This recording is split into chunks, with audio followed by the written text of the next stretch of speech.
Buddhism, Bhikkhu Sangharakshita, the Buddha. From the traditional point of view, Buddhism begins with the believer going for refuge to the three jewels, Triratna, the Buddha, the doctrine, Dharma, Dhamma, and the community of monks, Sangha. In all probability, the Buddha lived between 563 and 483 BC. Born at Lumbini in the territory of the Sakya Republic of wealthy patrician stock, the Buddha went forth from home into the homeless life. At the age of 29, attained supreme enlightenment at Bodh Gaya at the age of 35 and passed away at Kushinagar at the age of 80. During his lifetime, his teachings spread throughout the kingdoms of Magadha and Koshala, corresponding to the modern South Bihar and eastern Uttar Pradesh, as well as in the circumjacent principalities and republics. His disciples were recruited from all classes of society and included both men and women. Besides interesting Besides instructing an extensive circle of lay adherents, he trained a smaller, more select band of monks and nuns who constituted the Sangha proper and upon whom, after the parinirvana, the responsibility for carrying on his mission mainly devolved. His personality as it emerges from the ancient records was a unique combination of dignity and affability, wisdom and kindness. The Dharma. The word Dharma probably had more meanings than any other terms in the entire vocabulary of Buddhism. As the second of the three refugees, it has variously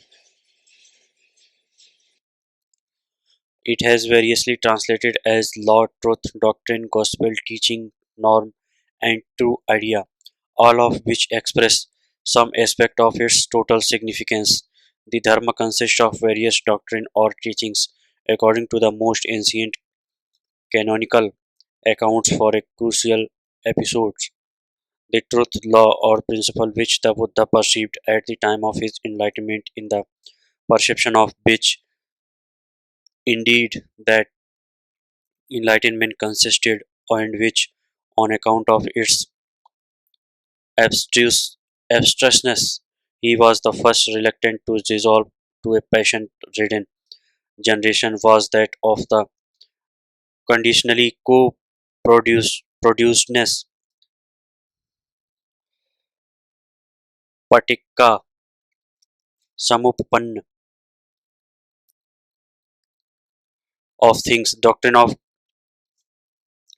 The doctrine of conditioned co-production represents an all-inclusive reality that admits of two different trends of things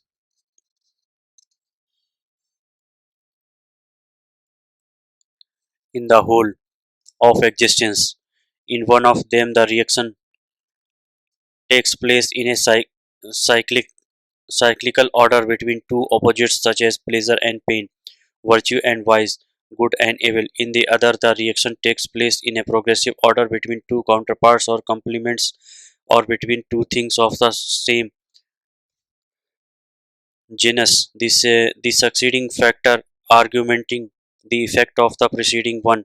The samsara or round of conditioned existence represents the first trend, wherein as depicted by the wheel of life, sen- sentient being under the influence of craving, hatred, and bewilderment resolve as gods, men, demons, asuras, animal ghosts, pretas, and denizens of hell in accordance with the law of karma and experience pleasure and pain. The path to deliverance and nirvana together represent the second trend. The path is essentially a sequence of progressively higher mental and spiritual states, and the practice of the dharma consists above all in the cultivation of these states. The Sangha, the last of the three, are three refuse in the Sangha, the great institution which, with the possible exception of its Jain counterpart, is the oldest surviving religious order in the world, came into existence within a few months of the Buddha's enlightenment. It consisted, and ideally still consists, of those of the Buddha's followers who, having renounced the household life, devote the whole of their time and all their energies to the realization of nirvana. In the in a more general sense, the Sangha comprises the entire Buddhist community, sanctified and unsanctified, the professed religious and the lay devotees, men and women. As such, it is sometimes known as the Mahasangha or Great Assembly. Lay devotees, upasakas and upasikas, are those who go for refuge to the three jewels, worship the relics of the Buddha, observe the five precepts of ethical behavior, and support the monk bhikkhus, the oral tradition. It is well known that the Buddha himself wore nothing. Spiritual influence and personal example apart, his teachings were communicated entirely by oral means, through discourses to and discussions with his disciples and members of the public, as well as through inspired spontaneous utterances. While we do not definitely know what language he spoke, he would appear that he rejected the more classical Sanskrit in favor of the vernacular, especially the dialects of Kosala and Magadha. The canonical literature, even during the period of oral tradition and complete words of the Buddha, was referred to as the Tripitaka, the three baskets or collections of the Buddha's word. Three These three are the Vinay Pitaka, the Sutta Pitaka, and the Abhidhamma Pitaka. Together with the Tantras, they make up the four chief divisions of the canonical writings. The word Vinay, meaning that which leads away from evil, stands for the practical or disciplinary aspect of Buddhism, and the Vinay Pitaka comprises the collegium of the collection of monastic discipline. The Sutta, the Sutra, literally a thread, and hence by extension of meaning the thread of discourse connecting a number of copies, is perhaps the most important and characteristics of all Buddhist literary genres. The Sutra Pitaka is a collection of discourses and constitute the principal source of our knowledge of the Dharma. Some discourses are either partly or wholly in dialogue form. Other are delivered not by the Buddha but by disciples, speaking either with his approval or under his inspiration. Abhidharma means about dharma, though traditionally the term was often interpreted as the higher dharma.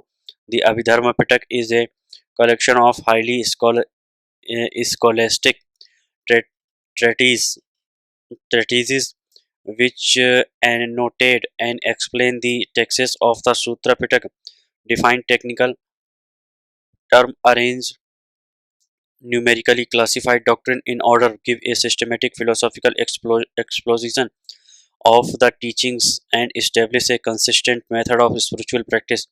The Tantras are the most esoteric of the canonical texts. The word itself, derived from a root meaning to spread, is applied to a variety of treatises and afford no clue to the contents of these works. While resembling the sutras in literary form, they differ from them in dealing with ritual and yoga rather than with ethics and philosophy, and in being unintelligible without the traditional commentary.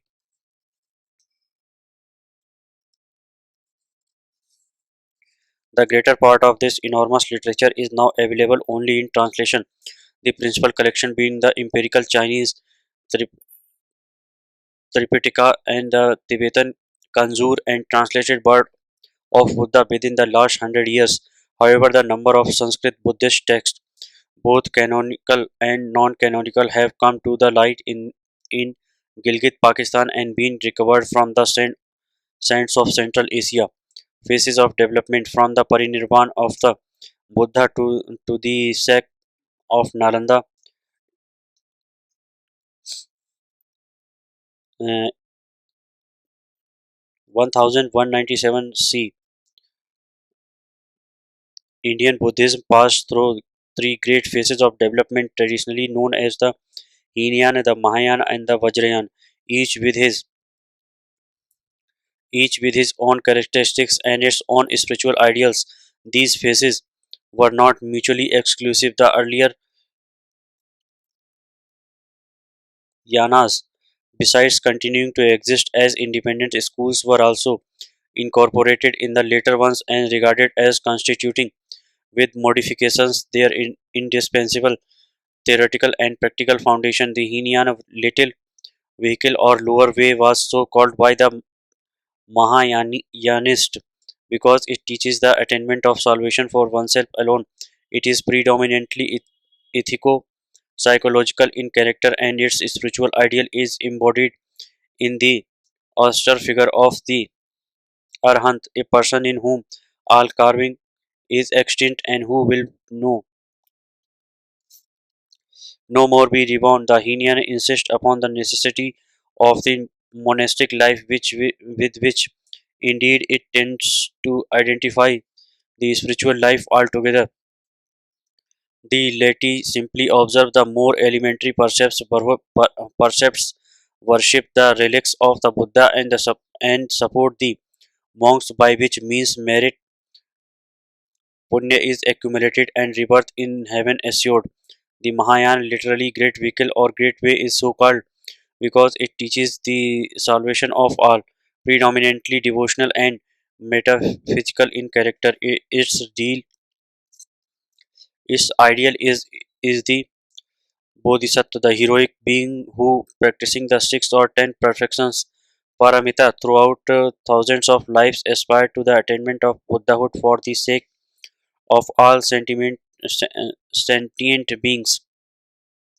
Perspectives infinitely vaster than those of the Hinayana are here disclosed. The earlier vehicle is regarded by the Mahayanist not as wrong but only as inadequate, the provisional rather than the final teaching given out by the Buddha to disciples of inferior caliber, whom a sudden revelation of the transcendent glories of the Mahayana might have stupefied rather than enlightened. In the Mahayana arhantaship, far from being the highest achievement, is only a stage of the path. The true goal is supreme Buddhahood.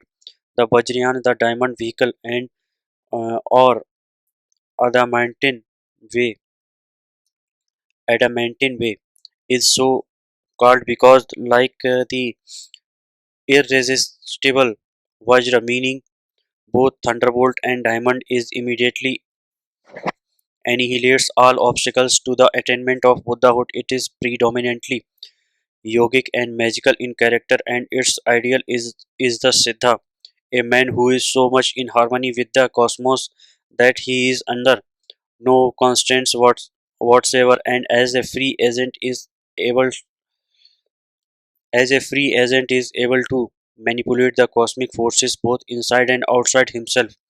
Nirvana, although the state of perfection attained by following the path, is said to be ineffable.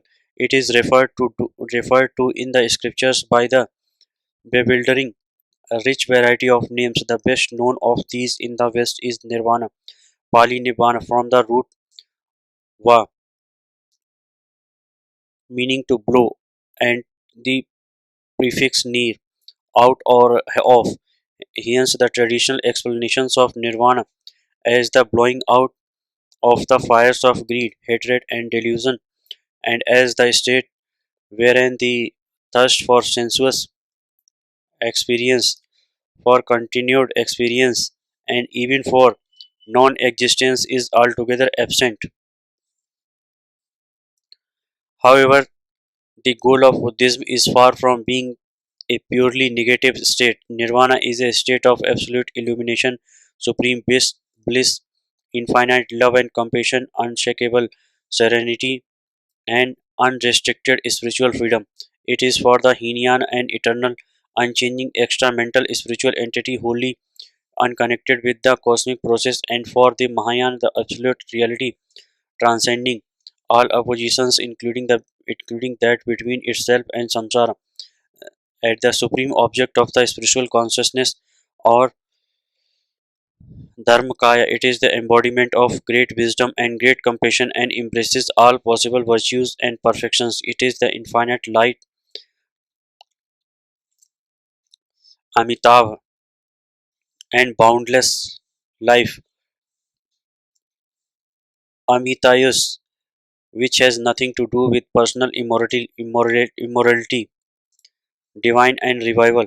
The reason for the decline and alleged disappearance of Buddhism in the land of its birth is a problem that has perplexed historians ever since it became the object of scientific study and research. The key to the solution lies in the relation of the religion to what is now popularly known as Hinduism. Both systems were tolerant to a degree, which to the exclusive mono- monotheism of the West and the Middle East seems incredible, and neither hesitated to borrow from the other what was required for its own development. Poetic genius needs a language as its medium of expression, but by being used in this way, the character of the language itself is modified. After 15 centuries of mutual interaction, the existence of a Sangha in large centers of monastic learning remained the chief discernible difference between the two religions. When these centers, Nalanda, Vikramshila, Odantapuri, and others, were destroyed by the fury of the Muslim invader and the native kings who might have sponsored their restoration, were replaced by rulers with an uncompromising and aligned faith. Buddhism quietly disappeared. Modern Buddhist revival in India began about 100 years ago after being awakened by the pioneer work of Western Orientalist historians and archaeologists. Interest in the cultural and religious achievements for the long forgotten faith was stimulated by the resurgence of national feeling and reinforced by the missionary endeavors of Buddhists from other Asian countries. The year 1959 saw the flight of the Dalai Lama from Tibet to India and the influx of about 50,000 Tibetan refugees, among them more than 1,000 monks. From the point of view of Buddhist revival, however, the most decisive and far-reaching event of modern times occurred when the late Dr. B.R. Ambedkar, the untouchable leader, embraced Buddhism at Nagpur on 14 October 1966 along with half a million followers. Despite his untimely death a few weeks later, the movements of mass conversion among the untouchables snowballed to such an extent that whereas the census of 1951 returned 1,81,000 Buddhists for India, that of 1961 recorded 32,50,000, the greatest gains having been made in Maharashtra. Thank you.